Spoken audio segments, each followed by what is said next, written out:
friends, and welcome back to another episode of Thriving Thoughts. I'm your host, Dr. Sherri. Today, you guys are in for a special treat because I have decided to interview my beautiful cousin and lifelong friend. Yeah, I guess she's a lifelong cousin too, Kendra Alvarez. Now, I know I pushed her a little bit outside of her comfort zone in this episode, but I'm also pushing myself outside of my comfort zone. You'll hear in the first part of our conversation how my dear brother reached out to me and said, hey, maybe you should have a fact-checking portion of your podcast. So today you're going to hear a little correction that I'd like to share with you. And I'm just honored to be able to do that and grow in the process from episode 102. So you'll hear that in the conversation. But today's conversation is all about thriving alone. In other words, growing in a really dark space. And Kendra is being very vulnerable because she's sharing her story of her and her husband when her husband, who was undocumented, they decided to embark on this journey to get him residency in the United States. And all of the fears and all of the alone spaces, including a 5-month separation while he was in his country of origin and she was back in the States with twin 18-month-olds and a 3-year-old. I love how Kendra just peels back the layers and even reveals some of the things that she hasn't thought about for years that maybe she can still use now to grow even more. So if you are someone who's fearing that process, this immigration process, this legalization process, oh, by the way, her husband just 3 years ago ended that process with United States citizenship. And that is something to celebrate. There is hope at the end of an uncertain, dark, alone tunnel, especially when it comes to a story of immigration. So without further delay, here is my conversation with my cousin and friend, Kendra Alvarez. Kendra and I were just having a conversation, and then we'll dive into our conversation. But we were having a conversation because my brother sent me this very gracious email, and he was like, hey, I don't know if this is helpful or annoying or, whatever, but do you have a fact check portion on your podcast? And I was like, well, I never have, but nobody's really said, hey, you got that wrong. I've said stuff a couple of times that I'm like, hey, I said this, but what I really meant to say, or what I probably should have said instead is this. Anyway, but it was scriptural facts, which I'm not a theologian. So, hey, game on, bring it, correct me. So we're going to say it in this interview. Like, you're just here with me. See, I love being held accountable. I do. It's helped me grow. It's really helps me grow. And it used to make my face turn all red and make my heart beat really fast. Like I'm a horrible human being. But now it's more like, okay, this is good. I need this to grow so I can be stronger at what I do, better at what I do. So anyway, 2 things in episode 102 with Ernest Bryant, I referred to the Aaron and other people helping Moses hold up his rod so that the sea would stay parted. Okay, so that did happen, but not with the sea story, right? It happened in another story, like a battle. So anyway, it wasn't a malicious oversight, but it was an oversight. So I'm thankful to my brother for pointing that out. And then the second one was my guest said something that's very popular and common in the evangelical culture, which is this interpretation of Jesus stumbling. And so that's it. It's an interpretation. It's an actual extrapolation because there's no specific scripture that says that he did that, but it's a natural inference as well, because I think if somebody rushes to somebody's aid, you think, oh, well, then that person needs help, right? So, but to be clear, there is no specific scripture about that. So you, my dear Kendra, are the first to bear witness to this fact-checking portion of the show. So thank you. All right. Okay, everybody. So I have to introduce you to Kendra Alvarez, and you may not know this, but Kendra is my dear, beautiful, lovely friend. Yes. And cousin. We grew up together because we spent many summers together. We did. As children. And so for those of you that don't know, I was raised in the suburbs, right? And I was a farm girl. So it's like city mouse, country mouse, right? And so anyway, Kendra used to make fun of me. Yeah, you did. She called me a city slicker. And I was like literally like total suburb girl, right? Not even city. But yeah, you called me a city slicker, but I just love our history.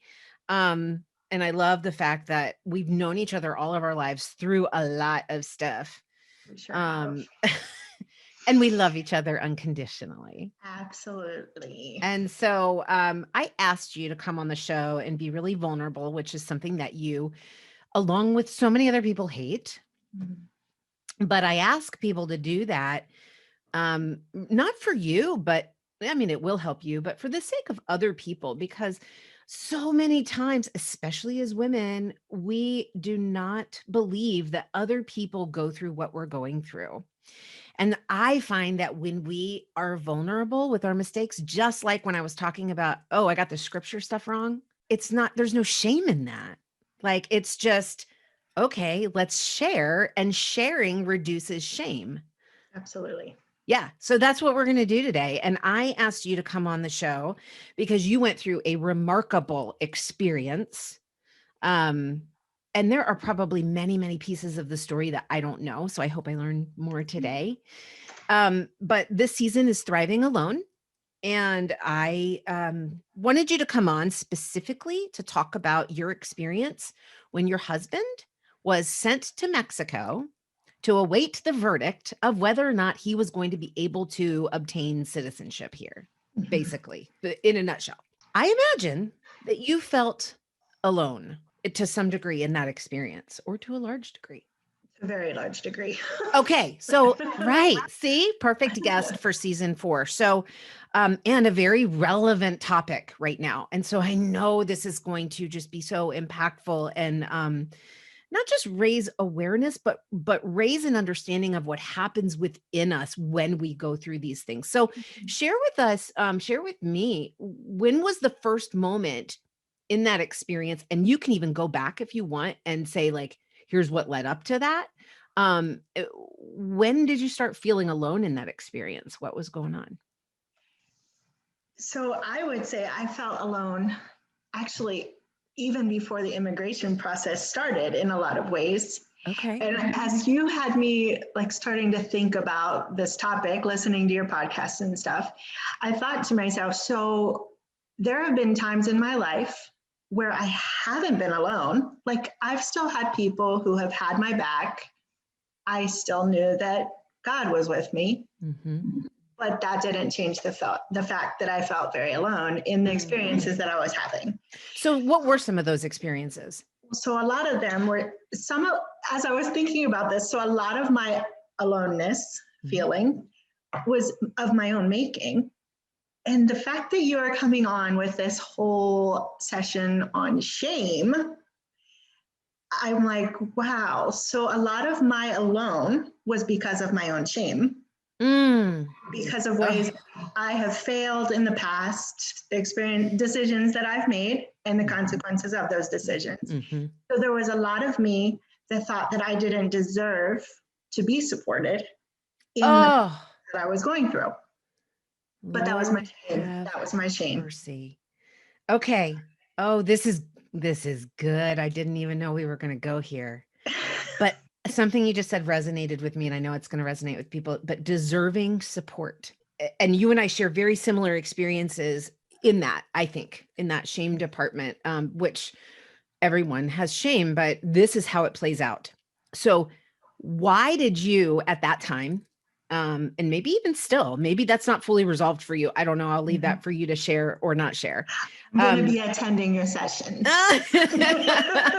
Okay, let me just do a little aside. So, if you follow me on Facebook, on my personal page, not my public figure page, but if you follow me on Facebook on my personal page, I'm doing a series on surrendering shame. So that's what Kendra is referring Yes. to every Wednesday. I'm doing a little video about that. So check us out there. But alone because of the shame and not deserving of support. So at the time, what experiences, why did you not feel deserving of support? I believe because a lot of the decisions that I made in my past affected my family. I knew that I had brought shame to my family for a lot of choices that I had made. So therefore, like, why would I expect my family to rally around me and support me? Which, unbelievingly, they did. Of course they They did. did. Of course they did. Yeah, of course they did. But I think that's what shame does, is it lies to us and it makes us think that we're supposed to pay for something for the rest of our lives, right? Like, but that's the beauty of, I mean, just the parallel of that is God's grace. Like, we aren't deserving of it and we have it in spades, like craziness, right? So, but yeah, not deserving of support. It's interesting. I had, when I had an ectopic pregnancy at 21, I remember, and for years, it took me years, that I didn't believe I had permission to grieve. Like, because you just don't, you know. Yep. So that was another big part of it, what you just said about not believing that you're deserving of support. Well, if I didn't believe that my family, like I deserve the support and the love Yep. of my family to rally around me, even less so did I feel like I deserved God to walk through it with me. So then that So brings then up, you're really alone. yeah, and it brings up the whole thing of like, I can't even ask him to help me in this situation. I can't even ask him for his favor. Oh, because I've already done everything that I needed to fall out of favor. so it's fascinating because so when you're feeling alone in these moments and then you have this shame because you're alone because of your badness or your wrongness, right? And then that doesn't lead you to seek after the comfort and support that it leads you to further isolation. Exactly. Which is increased aloneness, which is guaranteed aloneness. Exactly. So you felt like your family wasn't going to support you or care about or should care about this situation that you're going through with your husband. Tell us what the situation was. So after Ephraim and I had been married about 3 years, he had come to the United States undocumented and became a Christian while he was here. And we felt like we needed to make that situation right, that him being here undocumented needed to change. Oh my gosh. So can I just ask, like, what was that decision-making process like? Because I'm sure you thought of like all these, if we go down this road, this is what could happen. Not to mention that we spoke to several different attorneys who told us that what would happen is that the minute that we applied for his residency, he would get thrown in jail, he would get immediately deported, that there would be a 10-year deportation where he had no option to come back to the state. So right away we were hit in the face with like all of the worsts. Exactly. If you try it, it's not going to go well. You might as well just stay here undocumented, basically. So why didn't you? Because we felt that it was really important to get his status updated. At that point, we had 2 kiddos, and we just felt like we were supposed to get his status updated to resident at least, and make it right. Yeah. And the other thing that had me feeling very alone. So English is not my husband's first language, which meant I got to make all the phone calls, do all the applications and all of that. And at that point, there was not anybody else that we had close contact with at all who had walked through the process of immigration. Okay. So alone on all fronts, emotional support, logistical navigation, and having to do all of the things. Yeah. And nobody to ask questions of, honestly. Like, it was looking stuff up on the internet, asking. Now, how long ago was this? So Alexia it was close to 12 years ago. Okay. So this process was completed when? 2012. He became a resident why didn't you ask me these questions before? No, but I'm saying, when did he get his citizenship? Okay, he's only been a citizen for 3 years. Okay, this is what I'm saying. So that whole process from starting it to citizen took 8 years? Yes. Goodness gracious. Okay. Sorry, I didn't mean to derail you there, but I think that's important for context. It was a long journey. The day that Yeah. he took his citizenship oath was a day of great celebration. We even Yes. let the kids skip school. Nice score. Yeah, no, that's great. Okay, so you started navigating all of this stuff. At what point in that process did you start to reach out for more support? So after we got the application and all of that filled out, there was really nobody that I could go to at that point. Like I had to ask, I had to actually bring in an attorney because there was nobody that I could ask questions for the application process. So in some ways, that attorney helped to alleviate some of my stress. But the moment that I finally got the paperwork back saying that his application had been accepted and that it was now in process, Okay. I actually went to my extended family, Okay. told them what was going on. One of those happens to be your dear dad, Oh. who has there's just a relationship with your dad and my husband that I have no idea why it happened or how it happened, but Ephraim loves your dad and your dad loves Ephraim. Yes. And so I remember at your dad and mom's house, they invited, without us knowing, many of my aunts and uncles, your aunts and uncles, and they had a prayer time for us as this process was starting to move forward and Ephraim was going to be going to Mexico. I did not know that. They did, and it was phenomenal. And that is the moment when I knew that even though I had thought that I had been ostracized from the family, even though I thought I wouldn't have the support of my family, I was blown away by the support and the prayer. Yeah, and that's another example of how shame can evolve, just grow into this huge lie that you're not deserving of support. So therefore don't reach out for support. So therefore you're going to be lonelier. It's an example of how when we believe lies, it becomes our reality. And so that was an opportunity for you to go, oh, huh. I do have support. I do have people who love me. And at that point, also in my relationship with Ephraim, so a kind of backstory is that there was a part in my life, a time in my life, I grew up in the church, I grew up with godly parents, walked away. And Ephraim was not a believer at the time. So even at that point, I had started going back to church after about 3 years of being away from church. I had gone back, but by myself, well, with my kiddos. Ephraim refused. He refused. He refused. He was not ever going to go to a Christian church. Okay. All right. Those crazy Christians. I know. Right. But anyway, so on that front, also I felt alone because I didn't have a spiritual family around me. Yes. Yes. And Ephraim didn't hold the same belief system that I had. Wow. So So that's interesting because I imagine your decision to begin the residency process was based in large part to maybe what you felt convicted to do, but he didn't have that. Not as much, no. So I know you can't speak for him, but if you guys have talked about this, did he say anything about what his motivation was?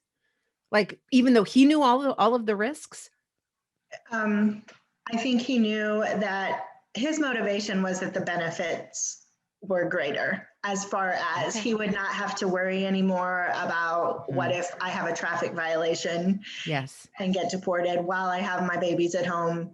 I think for him, the motivation was more of just the logistics, the practical, how hard it is to be an undocumented person here in the United States. Can you talk about that for a few minutes? I don't think that it's outside the scope of the conversation because I think that people do feel alone.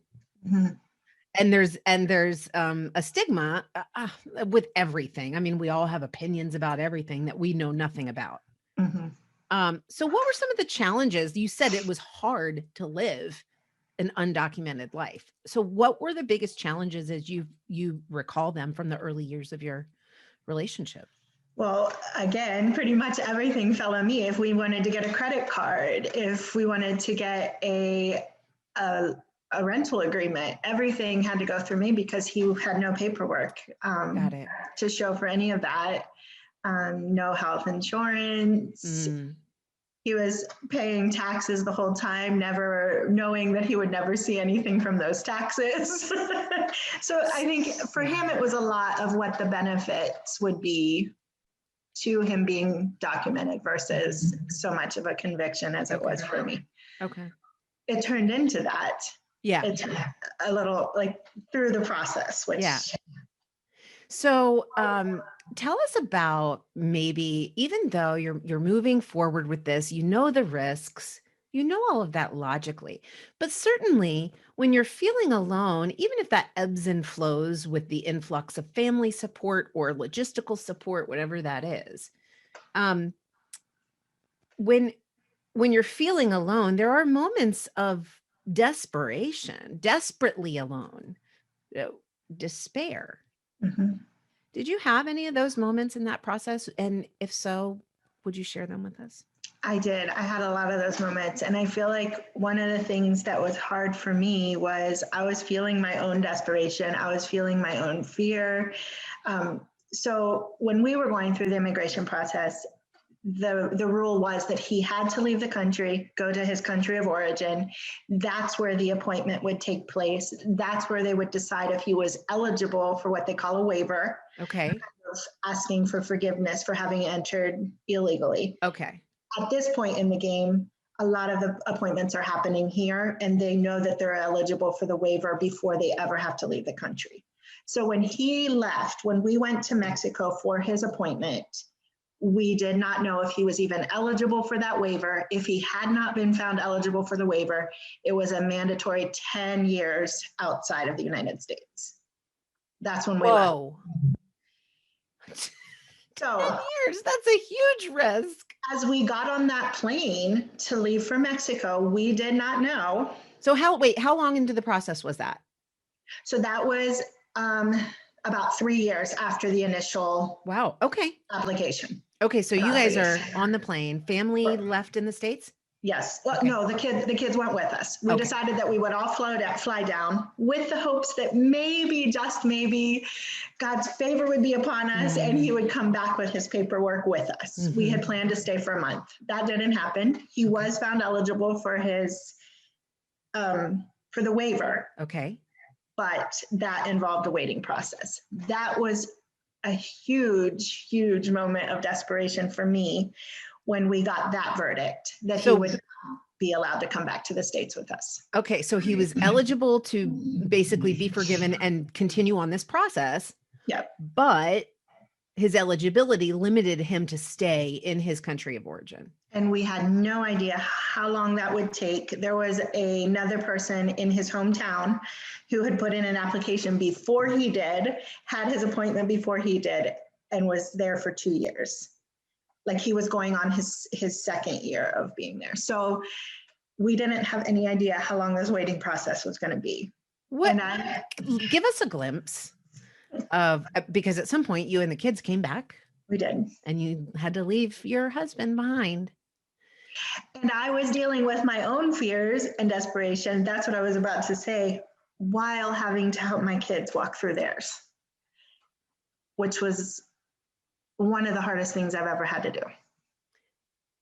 Right. So let's touch on that a minute, because I think a lot of times, a lot of moms feel alone because they are, they feel alone because they begin to stifle and dismiss or stuff down their own stuff to be able to be strong, quote unquote, for the kids. Yes. And I'm this touchy-feely person that I believe like kids need to see that you hurt too. And this is how you work through hurt, Mm-hmm. I know that's very shrinky of me, but it's true. Because otherwise they grow up thinking, gosh, adults never have any problems. Right. We're not supposed to feel anything. Right. Yeah. Right. So what were some of the biggest moments of grief, because that's, I'm sure what you were going through was grief, and a prolonged period of grief at that, especially with uncertainty for you, for yourself, what you mentioned for yourself, the dealing with that for you, and then for your kids. What were some of the most challenging moments?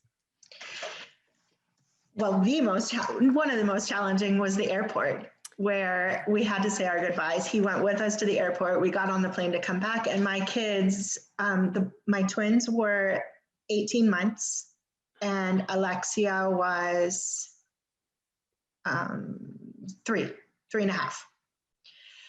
So they knew we were saying goodbye to Daddy. They knew the best way that we could describe to them was that he didn't have the papers that he needed to be able to travel with us. They knew that those were the papers that we had been praying for forever. So that was our best way. Having to help them as we got on the plane, they said goodbye to Daddy, and we didn't know. We didn't know when we would see him again. That was one. Wait, what did that look like? Was there a lot of crying? Was there a lot of? There was clinging to Daddy's legs. It was heart-wrenching. It was heart-wrenching. And Ephraim trying his best as a good Mexican man to maintain his composure. But you could just see him dying inside, just that he was struggling so much to maintain his composure. It was wow. Anyway, the day after we returned to the United States, my mom had been at our apartment to help air out the apartment, get us settled back in. She stayed overnight. And in that airing out the apartment process, she opened a window that neither of us thought about, that there was any issue with that. We lived on a second-story apartment.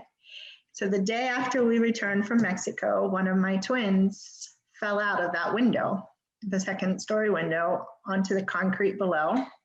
And I was faced with, I ran down from our second-story apartment to the downstairs thinking that I would probably find my child dead on the sidewalk. And then the whole thought, thank God he was alive. He was actually sitting up saying mommy to me, but he was rushed to the hospital. That is miraculous. Yeah, it is. A fractured skull, definitely banged up, but he survived, which is a miracle. But in that process, I had to find a way to tell my husband, who was now stuck in Mexico and had no way of coming, what had happened.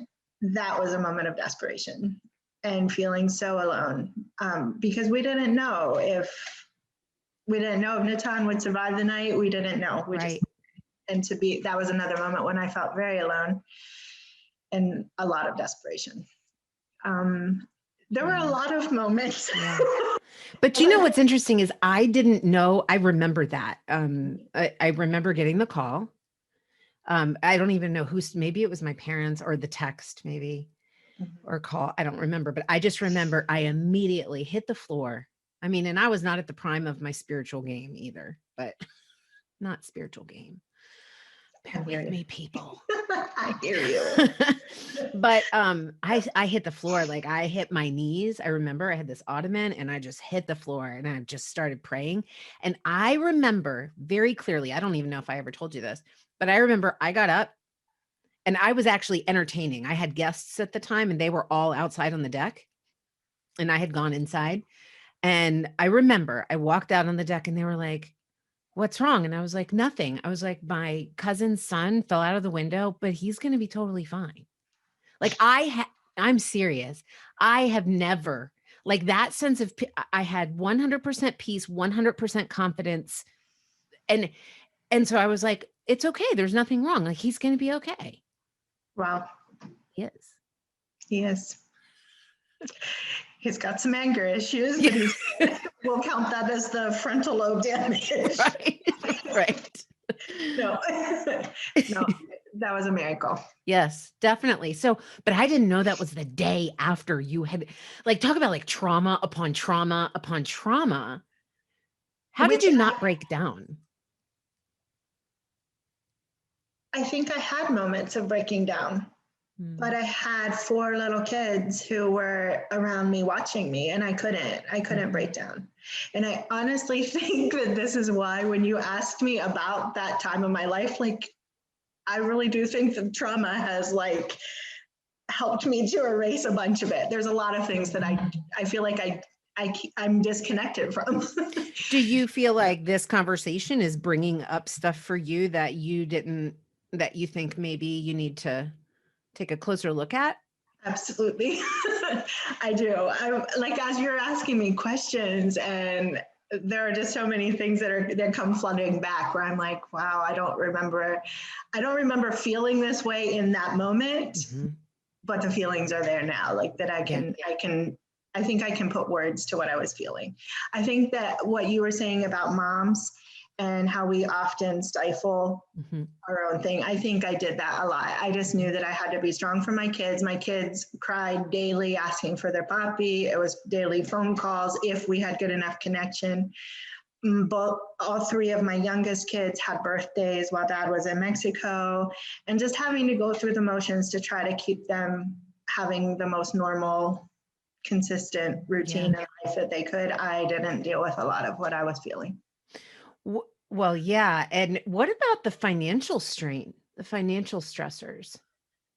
That was also terrifying. Because Ephraim is like, he's like a hard worker. That dude. He is. Yeah.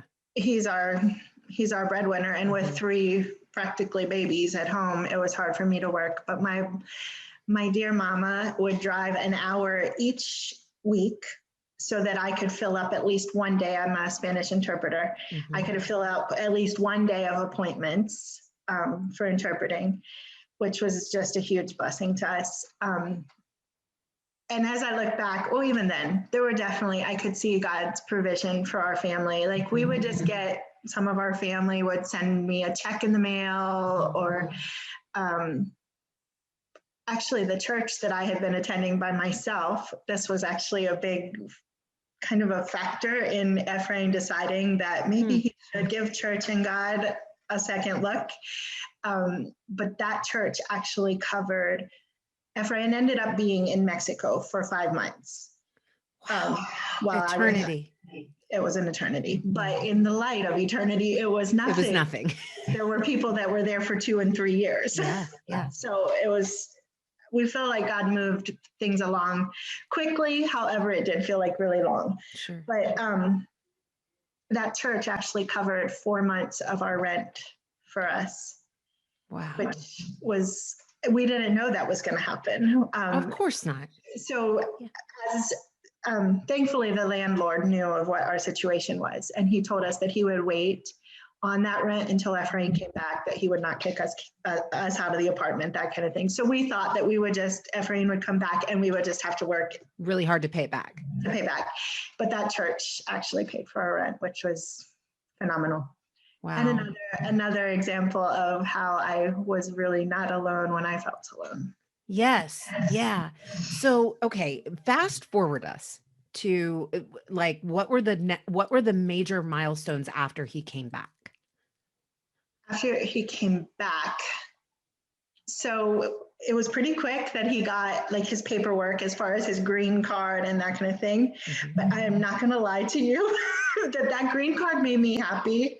But the day that he got his driver's license, I cried. I cried. Like, I didn't even cry when he got his green card. I was like, hallelujah, we got the green card. Yes. But when he got his driver's license, because our entire relationship together, I feared every time he walked out the door that if by any chance somebody hit his car or anything like that, any kind of violation, he was going to be deported. Yeah. And so the day that he walked out the door with a driver's license and I didn't feel that fear anymore was like the most phenomenal feeling in the world.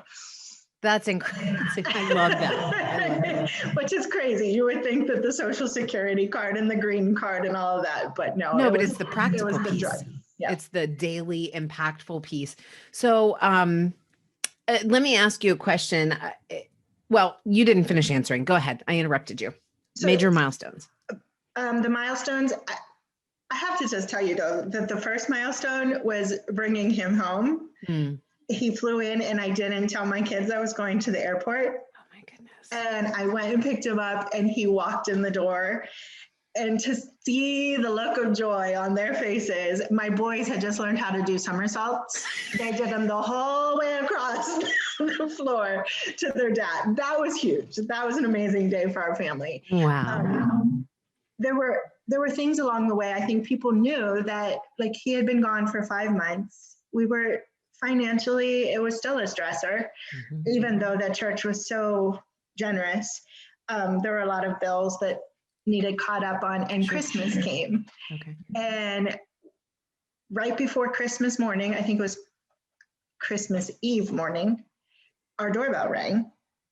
And I walked downstairs to where we would normally find somebody at the door. And there was this huge, I mean, like body size plastic container sitting there with the name Alvarez on it.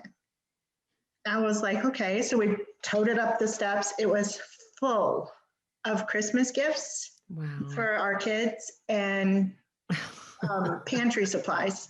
Not alone. Not alone. Not alone. And to this day, I don't know who did that. I don't know. You're kidding. I don't. But every Christmas, we do a ding and dash in honor and in memory of what was done for us. That is beautiful. I love that. So we kind of watch during the year and pinpoint a family that we think could use some help, some blessing, and we do that for them. Ding and dash. I love that. That could be a new Christmas jingle. It's really fun. You can write it for me, okay? That is super, super special, because a lot of times we can just get so caught up in the grief of our own experiences that we don't learn to take that and use it for our growth and for the betterment of others. And that's the primary principle behind Thriving Thoughts, is that we grow in the toughest spaces. I mean, that's just the truth of it. We don't grow when life is, Skittles and rainbows. True story. True story. So with that segue, let me ask you this. Because it's all about growth and using that experience, a huge experience, an 8-year experience. But like you said, before that even started, what have you learned about yourself because of that process? Wow. I feel like I've learned so much. One is that I have abilities and strength that I didn't know I had. I've learned that I think the one thing is that I became confident in my ability to be a mom. And to help my kids walk through grieving processes and difficult times. That was another, that asking for help is not a bad thing. It's it still continues to be a hard thing for me. And it has made me, I feel like, so much more aware of my surroundings, aware of what other families are going through, and empathetic towards them. And I am often the first phone call that a person makes when they're deciding to walk through the immigration process. And I help them with as much free information and help as I can give them, because I know what it was like to walk that alone. Yeah. So now, and that's the other beautiful thing about going through a challenge, a dark space. It not only allows us to grow as a person, to discover, like you said, your strength and your confidence and your ability to have empathy for others. This truth, this practice that you need to, for you, learn to ask for help more and be good with that. But also it perfectly positions us to serve. Absolutely. Because now you're just pouring out because you know how alone that feels. And why wouldn't you pour out in that? Yeah. And I think another thing that it did, it actually made me active in searching ways to serve, versus just like, if somebody comes to me to ask for help, then I'll help. I actually try to look and listen for people who are walking through those processes and say, hey, we've been there, we've done it. If I can help with anything. So they know they're not alone. So how do you do that? How are you active about letting others know that that's? So for me, it's more of so I work as a Spanish interpreter. So a lot of the families that I work for are undocumented or have family members that are undocumented. And through the process of, so I work with early intervention a lot. I'm in their homes. And every once in a while, they'll just say, so your husband's Mexican and you're not. And they'll ask about our immigration process, which right away I know that they're going through, somebody that they know is going through a process. Okay. After I'm not on the clock, I'll let them know that if there's anything that I can help with, that I am so willing to help. So I'm seeking them out. I'm listening. I feel like I'm always listening. Yes. To hear those cries for assistance, those I have no idea what to do feelings that they express. So this is beautiful. You've got a platform here, and I may have you help me actually write a transcript of this in Spanish. I think that would be really powerful to be able to offer people, and maybe even just help me create Spanish subtitles. If we could do that, that would be good. But here's why I say that. You have an audience right now. Mm-hmm. You have an audience of people that may not be my listening demographic. I really don't, it doesn't allow me to drill down into who's listening all the time. Mm-hmm. But you have an audience who knows people. And so somebody listening knows somebody that needs to connect with you and needs to take advantage of what you're offering, which is this wisdom and advice that you had to walk through this alone space to get for yourself, that you don't want them to have to walk through that alone space for themselves. So can they reach out to you? If so, how do they do that? Absolutely. My email address is my name, which is Kendra, M as in Marie, Alvarez, Okay. at gmail.com. That's the best way. Often I'm in interpreting sessions and can't answer my phone. Yeah. So the best way is email. Okay. Wonderful. And who would be like the ideal person to reach out to you? Like, who are they? What are they thinking? What are they going through right now? They're thinking, I can't afford an attorney. There's no way that I can do this. Mm-hmm. They're thinking the process is just way too daunting because I don't speak English and all the paperwork is in English. I can help with that. That just hits on something that's like one of those friction points when you're trying to do the right thing and it feels like everything in your path wants to stop you. Yep. Is that how you felt? Absolutely.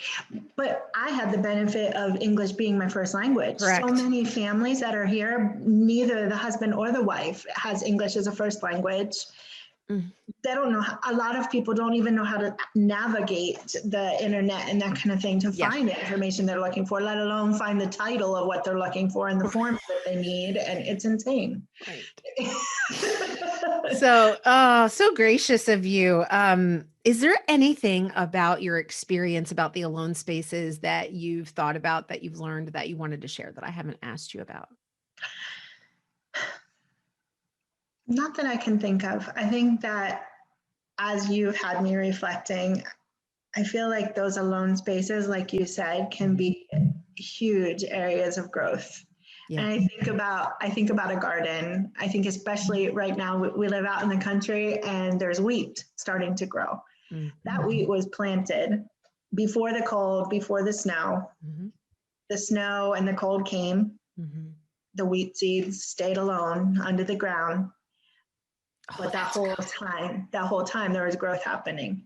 So in my dark space, in my time where I felt really alone, really desperate, there was growth happening. And I think to be able to see that growth at the end, that space to grow. You just beat me to my last question. So I'll ask it and then you can just reiterate what you just said. All right. So I ask everybody, because you just did it. You just said it. I ask everybody that I have on the show to leave the people listening and watching with one truth that you don't want them to forget about thriving alone. And yours is? I would say that alone doesn't mean death and being in a dark spot. It means growth and life. Wow. Wait for it. If you choose. If you choose. Yes, I love that qualifier. If you choose. So after my conversation with Kendra, I asked her, hey, was that as bad as you thought it was going to be? And she said, of course not. It was great. I loved it. So this is what happens just being on the show, doing something you've never done before. Look, somebody told me once, and I think it was Carrie Spencer on episode maybe 3 or 4, I can't remember, of season 1 of this podcast, that everything that we've ever done, the first time we did it, it was hard. But that's where the growth comes from. So I'm just honored that Kendra trusted me to use this platform as even more growth for her. And as encouragement for you, you can do hard things. Remember, in that alone space, like the wheat that Kendra was talking about, the seeds, they're covered, they're dark, they're alone, but they're getting prepared to grow. You, too, can use your dark alone spaces to thrive. Friends, if you'd like to learn more, if you'd like to work with me, I'd love to chat with you. All of the links to get in touch with me are in the show notes. You can also be a part of my texting community, which is easy to do.